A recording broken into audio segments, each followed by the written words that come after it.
जब से इंसान ने जन्म लिया है, वैदिक समयों से अगर भारत में कहें, और जो अफ्रीका के जो कबीले हैं, शहद का संग्रह होता रहा है। मधुमक्खियाँ हमेशा से रही हैं, करोड़ों सा इंसान से पहले से हैं। लेकिन उसका जो विधिवत वैज्ञानिक ढंग से, जिससे उसको मक्खी को भी नुकसान ना हो, उसके पर ना टूटे, उसके लार्वा प्यूपा ये ना नष्ट हो जाएँ, कंटेमिनेशन, अब दूषण ना हो शहर में, ये टेक्निक अपेक्षाकृत नहीं है। ये लगभग 150 साल पहले यूरोप में, न्यूजीलैंड में, स्कॉटलैंड में इसका ज़्यादा काम था। हमारे यहाँ, मैं अपने ही केंद्र की बात करता हूँ, जो जूली कोट में नैनीताल के पास है, वहाँ एक पंडित राजेंद्र नाथ भट्टू हैं, कश्मीरी पंडित, उन्हें बहुत शौक था, वो कीट विज्ञानी थे, एंटोमोलॉजिस्ट। वो जूली कोट आए और यहाँ का जो वातावरण है वो बहुत उपयोगी है। जैसे आप देखते होंगे कि रानी पोखरी, थानो, भोगपुर, ये जो बेल्ट है ऊपर, इठारना, बटेरना, यहाँ भी बहुत अच्छा काम है।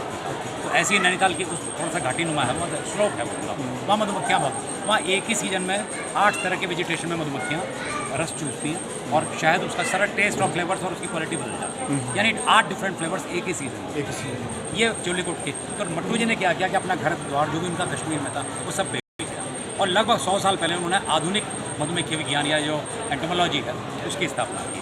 तो तब उन्होंने बी कीपिंग सेंटर नाम दिया था। उनका तो व्यक्तिगत उद्योग था, लेकिन 47 के बाद उसका राष्ट्रीयकरण हो गया, और उसके बाद गंभीर प्रयास सरकार ने शुरू किए। लेकिन हुआ क्या कि बहुत सारी चीज़ों के चलते ग्रामीणों को आदत थी वो धुआं दे के, मतलब क्या करें, मतलब हज़ारों साल की वही प्रैक्टिस थी, तो उसको उनको आकर्षित नहीं करता। अब सरकारों ने कोशिश की है, और मैं विशेष तौर पर कहना चाहता हूँ कि ये प्रधानमंत्री मोदी जी का एक ख्वाब है, जिसे उन्होंने वाइब्रेंट विलेज दिया, जो ऊर्जावान विलेज है। तो उसमें मधुग्राम उनका एक नया कॉन्सेप्ट है। ग्राम या मत वो चाहते हैं, जिस तरह से चीन इस समय विश्व में हनी हब है, उसी तरह से उत्तराखंड भारत में हब बने, और काश भारत भी, मतलब चीन वगैरह के नज़दीक आए।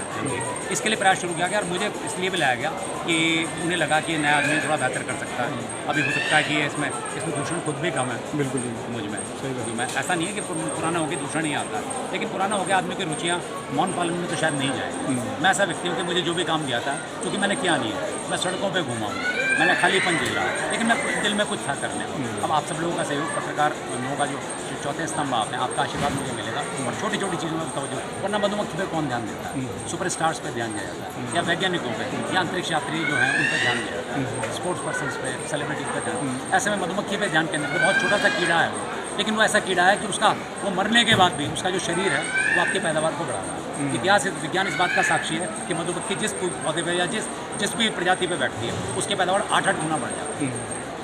हमें लगता है तो बहुत तीखा लगता है, उससे जो विष निकलता है, उससे बेशकीमती जहर, विनोम, एंटीविनोम तैयार होता है, और मधुमक्खी के पूरे शरीर से ऐसी दुर्लभ खाद पैदा होती है जो आम यूरिया या अन्य जो इवन जैविक खाद है उनसे 1,000 गुना ज़्यादा पावर। तो मधुमक्खी जब छोटा सा उसका जो करती है बेचारी, वो रस चूसती है, पराग चूसती है, और ला के उन्हें इकट्ठा करती है, और वो इकट्ठा करके जो भी कुछ वो करती है हमारे काम मर के चली जाती है, उसकी आयु भी ज़्यादा नहीं। तो एक छोटा सा जो कीट है, और कितना विश्व में, किसी ने तो ये भी कहा कि विश्व की सारी मानवता रास्ता कृषि के रास्ते से वो इसीलिए है जो कि मधुमक्खी है। मेरा सौभाग्य है कि कामिला, मेरा सौभाग्य है कि आप लोग मेरी छोटी सी चीज़ पर मत बहुत ही आपदाग्रस्त राज्य है, यहाँ हमेशा टेम्परेचर चेंज होता है, एटमॉस्फेयर चेंज होता है, और उसके अलावा जो है ना, आपने देखा होगा जो ये टावर्स हैं, इनका भी काफ़ी ज़्यादा था। इसको लेकर भी जो चुनौतियाँ हैं, इसको कैसे निपटेंगे आप? ये बिल्कुल ठीक बात। मैं उदाहरण आपको कहता हूँ कि मधुमक्खी पालन में क्या किया था कि आप वनस्पतियों को कीट रहित करने के लिए उस पर औषधियाँ छिड़कते हैं, उस पर पेस्टिसाइड छिड़कते हैं,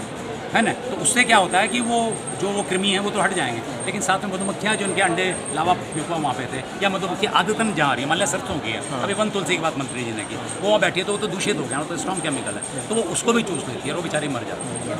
तो ये ध्यान देना कि जो विज्ञान की तरक्की है, मसलन पेस्टिसाइड है या नई टेक्निक्स है, या हम पूरा का पूरा मशीनी कल्चर का उपयोग करें, उसके साथ हमारी जो पारंपरिक जो चीज़ें हैं, हमारी खेती करने के जो रिवाज हैं या फसलों के जो रिवाज हैं, वो भी न हो। अच्छा, ये बीच का रास्ता है जो बड़े संतुलन की डिमांड करता है। इसमें ज्ञान की भी जरूरत है, इसमें आपको संवेदना की भी जरूरत है। ये मैं कहना चाहता हूँ। तो डॉक्टर साहब, 82 एकड़ में जो पंतनगर यूनिवर्सिटी में जो किया गया है, इसको लेकर स्टेट गवर्नमेंट कैसे कोलैबोरेट करेगी, और उस पर क्या आपकी योजना है?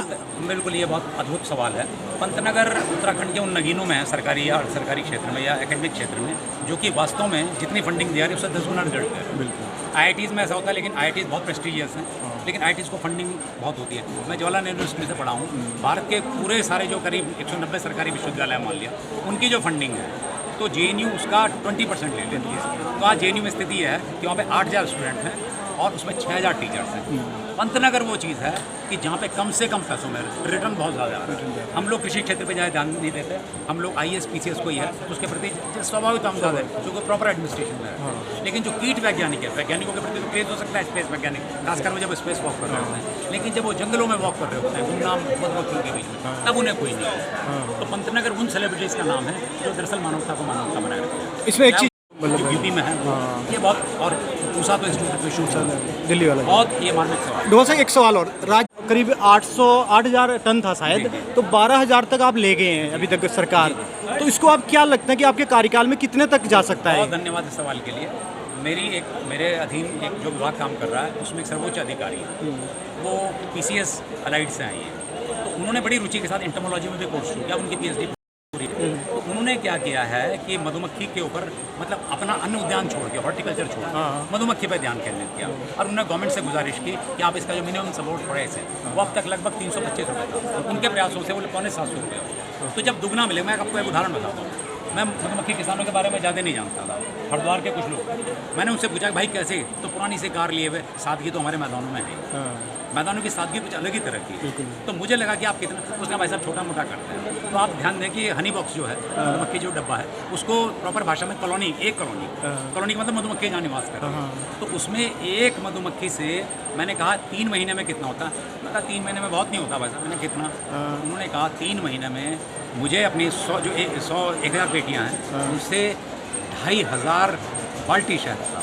आप यकीन करेंगे, आप जरा सोचिए कि पंडित जी ने छोटी शहद की शीशी लाने के लिए कहा, आपको पता हो 30 रुपये से कम की इतनी शीशी भी नहीं आती। मैं किसी का नाम नहीं लेना चाहता, मैं जनरली बोल रहा हूँ कि पतंजलि, झंडू, डाबर, गुरुकुल, ऋषिकुल या जो अज्ञातनामा जो तमाम जो ब्रांड है, अगर आप शहद का 100 ग्राम का भी लेंगे तो कितने का होगा आपको पता है, और बाद में थोड़ी देर को छोड़ देंगे तो उसमें कुछ जमने लगता है। मैं नहीं कहूँगा वो शक्कर है क्या, लेकिन वो शुद्ध शहद तो नहीं है। मैं अपने डिपार्टमेंट की बड़ाई भी नहीं करूँगा, अगर संजीदगी से बनाया गया शहद और उसमें इतना लालच नहीं किया गया कि आम के पेड़ की लकड़ी लगा दी, वो लकड़ी गल जाएगी, मधुमक्खी मर जाएगी, सील जाएगी। जब हमारे कपड़े सीलते हैं और हमारे हाथों को इन्फेक्शन दे सकते हैं, तो मधुमक्खी तो पूरी सील के मर जाएगी। और लोहे के उसमें इस्तेमाल, गंदा लोहा इस्तेमाल किया था, तो उनके कब्जों से जो शहद रिश्ता है वो कंटेमिनेटेड होता है। जो विश्व मानक है उस पर तो यहाँ का शायद थोड़ा कम ही खराब होता है। हम प्रयास कर रहे हैं कि विश्व मानक हो। दूसरी बात है हम बेहतर भंडारण क्षमता करें, हम खुद खरीदें। अभी गवर्नमेंट खुद नहीं खरीद, अभी गवर्नमेंट बिचौलिए का काम करती है, मध्यस्थ का काम करती है। लेकिन एक काम गवर्नमेंट बड़ा ऐतिहासिक किया है, इसके लिए मैं उत्तराखंड सरकार के कृषि मंत्री को भी और आदरणीय मुख्यमंत्री और आदरणीय प्रधानमंत्री जी की प्रेरणा को भी धन्यवाद दूंगा कि MSP डबल कर दिया गया। 350 रुपये किलो का शहद अब लगभग 700 रुपये किलो। 700 रुपये, तो देखिए कितनी बड़ी है। ढोल साहब अभी बड़ा प्रेरणा एक्जैक्टली कहने, लेकिन मैंने सुना उसके बारे में, लेकिन टीवी तो मैं जनरली घुमाई हूँ। जी। तो अभी हम देखा जाए तो जो मीठी क्रांति है, तो आपके कार्यकाल के समय में हम कितना हम लोग इसको मान सकते हैं कि इस क्षेत्र से लगता है कि अगर आप सिर्फ पत्रकार जो चौथा खंबा है, आप लोग ही इसको तवज्जो देंगे, आधा काम तो वैसे ही हो जाएगा। इसको दरअसल तवज्जो नहीं मिलती। साहसिक पर्यटन को तवज्जो मिलती है, राफ्टिंग, कैकिंग को तवज्जो मिलती है, माउंटेनियरिंग को तवज्जो मिलती है, तीर्थयात्रियों को, भूती हुई भीड़ों को तवज्जो मिलती है। लेकिन मधुमक्खी, अगर आप शहद को भी थोड़ा सा लाइमलाइट में ला देंगे, जो कि आप ला ही रहे हैं, ये मुझे नवाज रहे हैं, ये मेरी मधुमक्खी को आप बचा रहे हैं, तो नेचुरली इसमें युवाओं को कैसे जोड़ेंगे? युवाओं को तो सबसे ज़्यादा इंटरेस्ट है। युवाओं को तो जानने की ज़रूरत है कि आपने मधुमक्खी का, उसका एक जाला है, उसको आपने पहन लेना है, तो मधुमक्खी आपको बिल्कुल नुकसान नहीं करेगी। अच्छा, मैं एक बात कहूँ कि मधुमक्खी बहुत शरीफ भी नहीं है, तो थोड़ा मजाक है। अगर उसका ट्रैक थोड़ा सा बदल गया और वो दूसरे घर में घुस गई, तो ऐसा नहीं कि वहाँ सॉरी कह के वो निकल आएगी। वो मधुमक्खियाँ उसे या तो मार देंगी या पंगु करती है, उसे काट देती हैं। तो मधुमक्खी इस तरह से, जो युवा बहुत कॉन्शियस है, वो एक ट्रैक में चलने वाला। आज का युवा बहुत साइंटिफिक है, टेक्नोलॉजी के कारण, कंप्यूटर क्रांति के कारण, वेब क्रांति के कारण वो इतना ज़्यादा सजग है कि उसे बेसिक अगर इल्मात मिल जाते हैं मधुमक्खी पालन, तो मधुमक्खियाँ निश्चय बचेंगे और शहद का प्रोडक्शन बढ़ेगा। आप लोग ध्यान देते रहिए पत्रकार में। थैंक यू वेरी मच, बहुत धन्यवाद, शुभकामनाएं।